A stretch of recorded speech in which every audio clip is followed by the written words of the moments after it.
الحمد لله نحمده ونستعينه ونستغفره ونؤمن به نتوكل عليه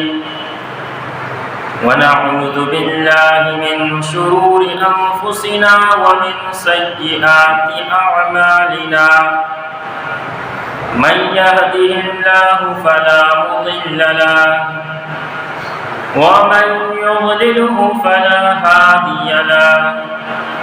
وأشهد أن لا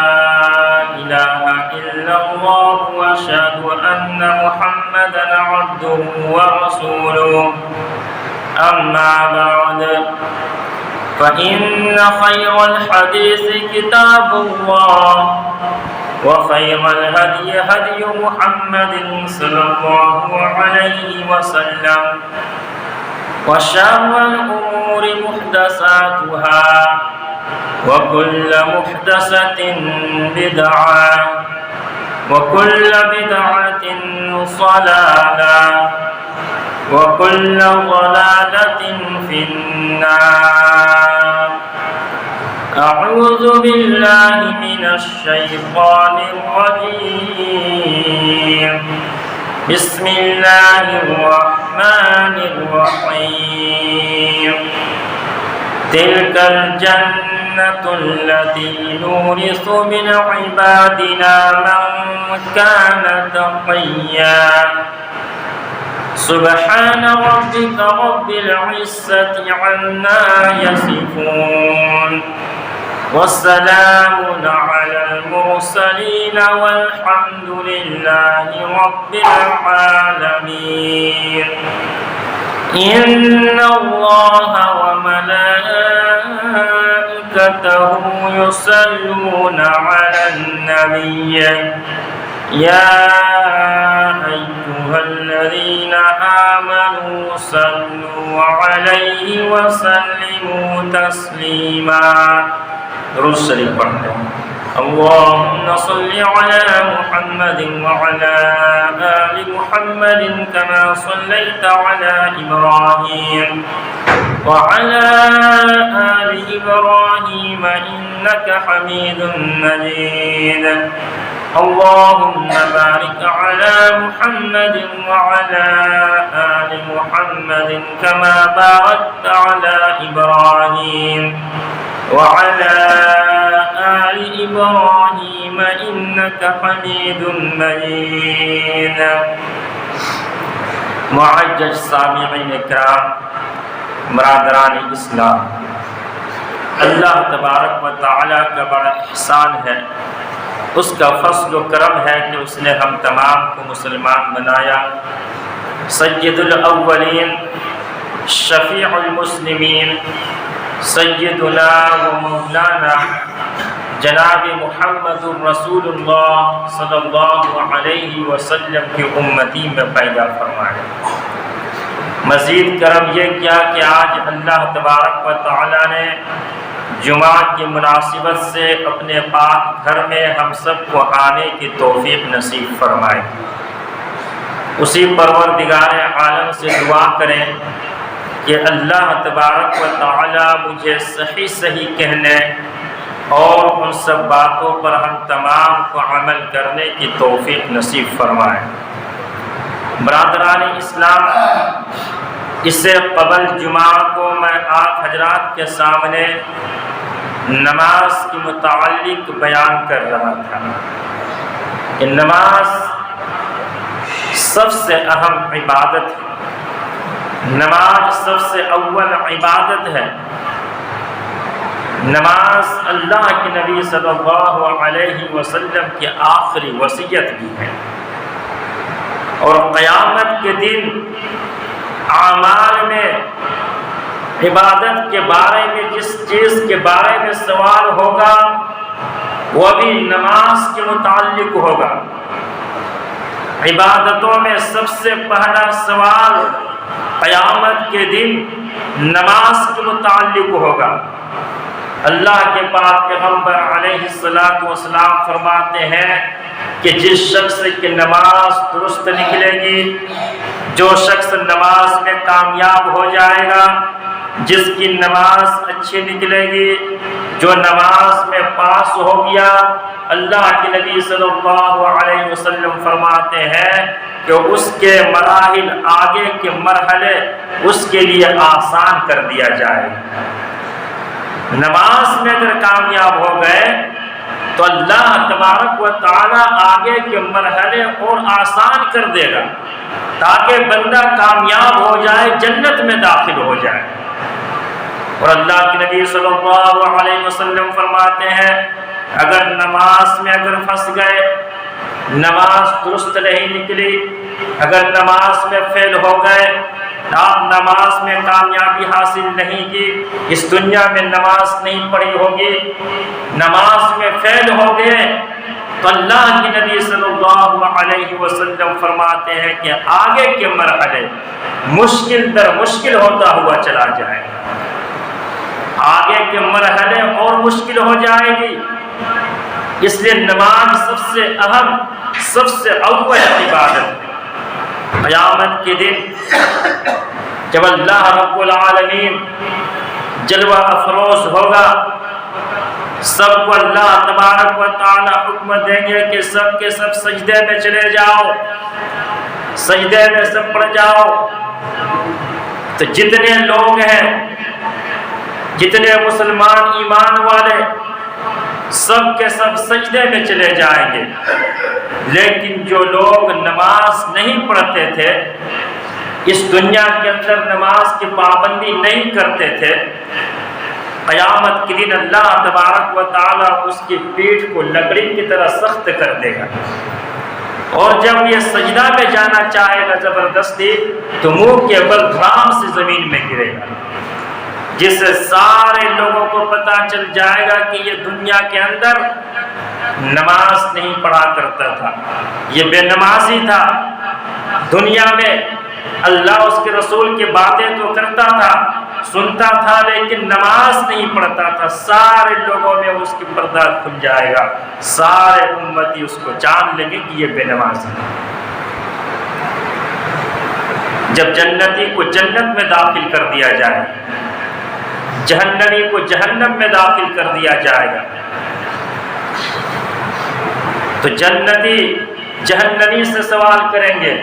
اور ایک قول کے مطابق فرشتے جہنمیوں سے پوچھیں گے کہ ما سلککم فی سقر، کہ کیا وجہ، کیا آج تم لوگوں کو جہنم میں ڈال دیا گیا ہے؟ کیا تم لوگ چوری کرتے تھے، ڈکیتی کرتے تھے، بدکاری کیا کرتے تھے، یا لوگوں پر ظلم کیا کرتے تھے؟ کون سا ایسا عمل تھا، ایسا کون سے گناہ، کون سے جرم کرتے تھے جس کی وجہ سے آج تم لوگ جہنم میں پڑے ہوئے ہو؟ ما سلککم فی سقر، کس چیز نے تمہیں جہنم میں داخل کر دیا، کس چیز نے تمہیں جہنم میں پہنچا دیا؟ وہ لوگ کہیں گے کہ ہم لوگ چور نہیں تھے، ہم لوگ ڈکیتی نہیں کرتے تھے، ہم لوگ کسی کے ناحق کسی کے مال کو نہیں لیتے تھے، ہم لوگ کسی کے اوپر ظلم نہیں کرتے تھے،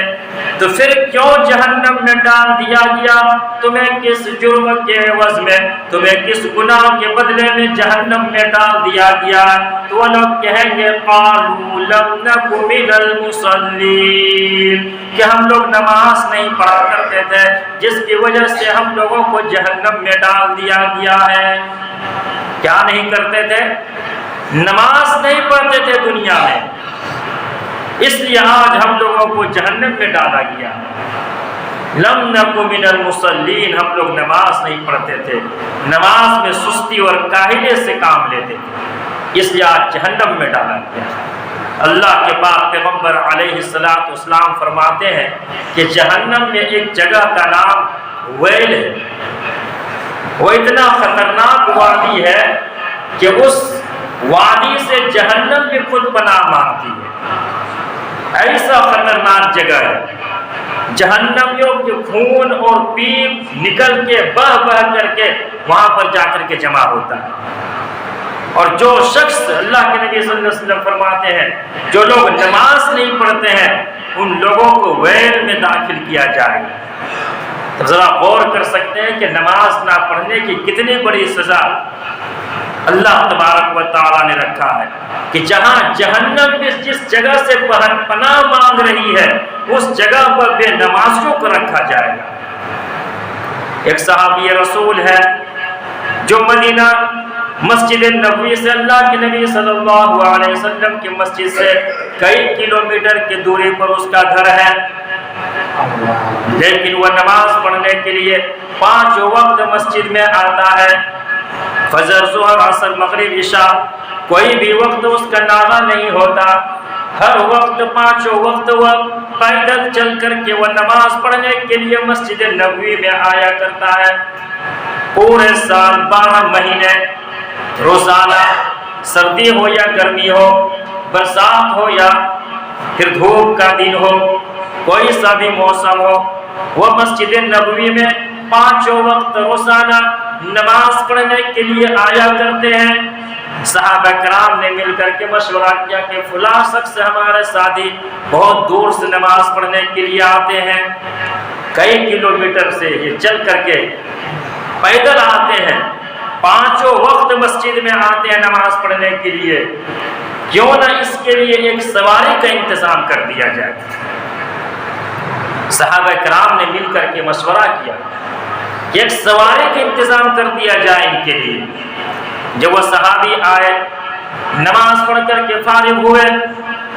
اور پھر جب جانے کے وقت ہوا تو صحابہ کرام نے روک لیا کہ میرے بھائی ذرا سے رک جا، ذرا سے ٹھہر جا، ہماری بات کو سن لے۔ کہا کہ میرے بھائی آپ 12 مہینے آپ نماز پڑھنے کے لیے پیدل آتے ہیں، دھوپ ہو یا برسات، گرمی ہو، ٹھنڈی ہو یا گرمی ہو، دھوپ ہو یا برسات ہو، رات ہو یا دن ہو، اندھیری رات ہو یا دن کے اجالے ہو، ہر وقت، ہر 5 وقت میں تم نماز پڑھنے کے لیے پیدل چل کر کے آتے ہو، میرے بھائی ایسا کیوں نہیں کرتے کہ ایک سواری تم خرید لو، ایک سواری خرید لو، گھوڑا ہو، گدھائی ہو،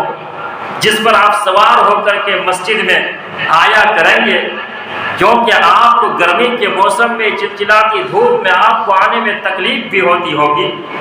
برسات کے موسم میں کیچڑ وغیرہ کپڑے آپ کے خراب ہو جاتے ہوں گے، ٹھنڈی کے موسم میں آپ کو ٹھنڈی بھی لگتی ہوگی، اور آپ کے گھر کوئی قریب بھی تو نہیں ہے، کئی کلومیٹر دوری سے آپ چل کر کے آتے، پیدل آتے ہیں، تو آپ ایک سواری کیوں نہیں خرید لیتے؟ اور اگر آپ سے سواری نہیں ہوتا ہے، اگر آپ نہیں خرید سکتے ہیں، آپ کے پاس اتنا پیسہ، اتنا رقم نہیں ہے، تو ہم لوگ سارے ساتھی مل کر کے آپ کے لیے ایک سواری کا انتظام کر دیتے ہیں۔ کیا ایک سواری خرید دیتے ہیں؟ آپ اس سواری پر بیٹھ کر کے مسجد آیا کریں گے نماز پڑھنے کے لیے۔ صحابہ کرام نے یہ مشورہ دیا، یہ کوئی غلط مشورہ نہیں تھا، لیکن اس صحابی نے کہا کہ میرے بھائی ایسے کوئی بات نہیں ہے، سواری کے کوئی کمی نہیں ہے، سواری کے بات نہیں ہے، میں اس لیے پیدل چل کر کے مسجد میں آتا ہوں، میں مسجد میں پیدل چل کر کے اس لیے آتا ہوں کہ اللہ کے نبی صلی اللہ علیہ وسلم نے فرمایا جب بندہ گھر سے نماز پڑھنے کے لیے نکلتا ہے، ایک قدم بڑھاتا ہے تو پھر اس کے ایک نیکی ملتا ہے، اور اس کے دوسرے قدم پر اس کا ایک گناہ معاف کر دیا جاتا ہے، اس کے درجات بھی ایک بلند کر دیا جاتا ہے۔ یعنی جب گھر سے قدم بڑھاتا تو ایک قدم بڑھانے پر ایک نیکی ملتا ہے، ایک گناہ معاف ہو جاتا ہے، اور ایک درجہ بلند کر دیا جاتا ہے۔ میں چاہتا ہوں کہ جب قیامت والے دن جب اللہ تبارک و تعالیٰ کے حضور میں جب ہماری ملاقات ہو، جب اللہ کے سامنے میں پیش کیے جاؤ تو میرے نامہ اعمال میں ڈھیر ساری نیکیاں ہوں، زیادہ نیکیاں ہوں اور گناہ کم ہو، اس لیے میں پیدل چل کر کے آتا تاکہ نیکیاں ہماری زیادہ ہو جائے۔ آج ہمارے گھر کے بغل میں مسجد ہوتا ہے لیکن ہم نماز پڑھنے کے لیے نہیں آتے، ہمارے محلے میں مسجد ہے لیکن پھر بھی ہمیں سستی اور کاہلی اتنی ہے کہ ہم تھوڑی دیر وقت نکال کر کے 5 منٹ 10 منٹ کر کے ہم تھوڑی دیر کے لیے ہم مسجد میں آ کر کے نماز نہیں پڑھ پاتے ہیں۔ اور وہ صحابی کتنے دور سے آتے ہیں، اس لیے تاکہ نیکیاں زیادہ ہو جائے، اللہ تبارک و تعالیٰ کے یہاں ہماری نیکیاں زیادہ ہو۔ صحابہ کرام کی پوری کوشش ہوتی تھی اس دنیا کے اندر ہم ترقی کریں یا نہ کریں، آخرت کے اندر ہم ترقی کر لیں، لیکن ہم لوگوں کا معاملہ بالکل اس کا الٹا ہے۔ ہم کیا کرتے ہیں کہ ہماری پوری کوشش، ہماری پوری انرجی اس بات پر ہم خرچ کرتے ہیں کہ ہماری دنیا بن جائے۔ ہم یہ کوشش کرتے ہیں کہ ہمارے مکان دوسرے کے مکان سے زیادہ اچھا ہو جائے، میری گاڑی اس کے گاڑی سے اچھی ہو جائے، میرے پراپرٹی اس کے پراپرٹی سے زیادہ ہو جائے، میرا بینک بیلنس سے زیادہ ہو جائے۔ پوری کوشش ہماری دنیا کی کمانے پر ہوتی ہے۔ ہم یہ نہیں کہتے کہ دنیا مت کماؤ، دنیا کماؤ، دنیا کمانا یہ بھی عبادت ہے، حلال روزی کمانا یہ بھی عبادت ہے، اپنے بیوی بچوں پر خرچ کرنا یہ بھی صدقہ ہے، لیکن صرف دنیا ہی دنیا کمانا یہ غلط ہے، اس کی اجازت نہیں ہے، بلکہ اللہ تبارک و تعالیٰ نے دنیا حاصل کرنے کے لیے کہا ہے مال و دولت کماؤ، فَإِذَا قُضِيَتِ الصَّلَاةُ فَانتَشِرُوا فِي الْأَرْضِ وَابْتَغُوا مِنْ فَضْلِ اللَّهِ۔ اللہ تبارک و تعالیٰ کہہ رہے ہیں کہ جب نماز پڑھ لو تو اب مسجد میں بیٹھ کر کے اللہ اللہ مت کرتے رہ جاؤ، اب زمین میں پھیل جاؤ، مسجد سے نکلو، دنیا میں پھیل جاؤ، زمین میں دیکھو اور اپنے لیے روزی تلاش کرو۔ تو روزی کمانا کوئی غلط نہیں ہے، رزق حاصل کرنا جتنا چاہے آپ مال کما سکتے ہیں، جتنا آپ چاہے مال کما سکتے ہیں، کوئی منع نہیں ہے، لیکن شرط ہے کہ آخرت کو بھی مد نظر رکھا جائے، صرف دنیا ہی نہیں بلکہ آخرت میں بھی اصلی کامیابی حاصل کرنی ہے، آخرت کے کام بھی کرنا ہے، تاکہ اس دنیا سے جب ہم جائیں، یہ دنیا تو فنا ہے، یہ تو فنا ہونے والی چیز ہے۔ جب انسان کا مرنے کا وقت ہو جاتا ہے، اس کا آخری وقت ہوتا ہے، تو ماں ایک صورت میں آ کر کے کھڑی ہو جاتی ہے، اس کو احساس دلاتی ہے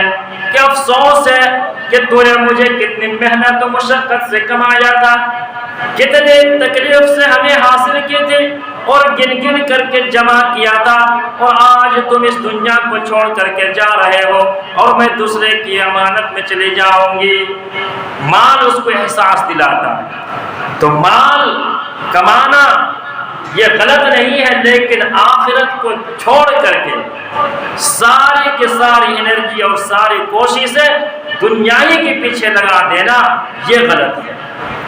تو صحابہ کرام رضوان اللہ علیہم اجمعین کی سوچ کیا ہوتی تھی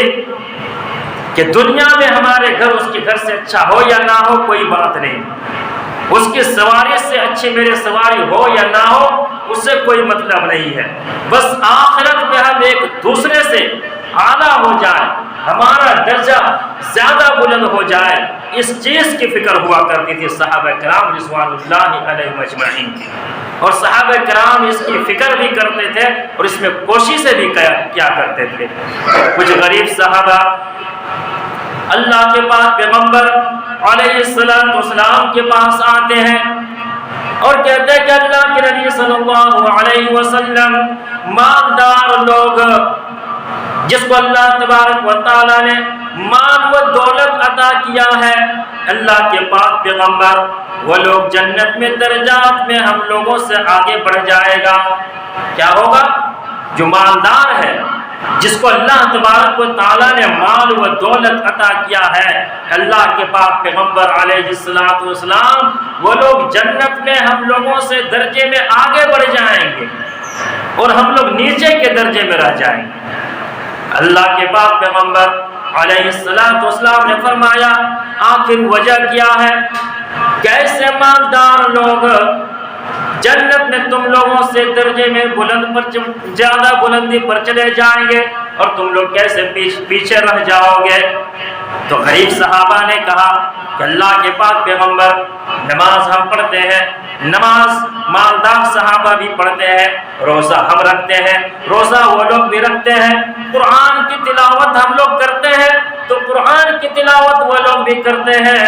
ذکر و اذکار ہم لوگ کرتے ہیں تو ذکر و اذکار وہ لوگ بھی کیا کرتے ہیں، لیکن اللہ کے پاک پیغمبر جب کہیں اللہ کے راستے میں خرچ کرنے کی بات آتی ہے، جب آپ اعلان کرتے ہیں کہ اپنے مال کو اللہ کے راستے میں خرچ کرو، اللہ کے لیے اپنے مال کو لگا دو، تو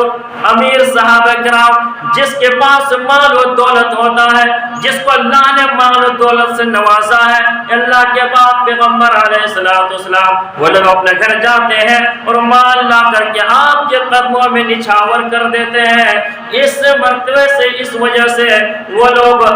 جنت میں ہم لوگوں سے مرتبے میں آگے بڑھ جائیں گے، کیونکہ ہم لوگوں کے پاس مال و دولت نہیں ہے۔ اللہ کے نبی صلی اللہ علیہ وسلم کچھ ایسا عمل بتلا دیجئے، وہ عمل ہم لوگ کریں اور ہم لوگ جنت میں درجے میں اس کے برابر کو پہنچ جائے۔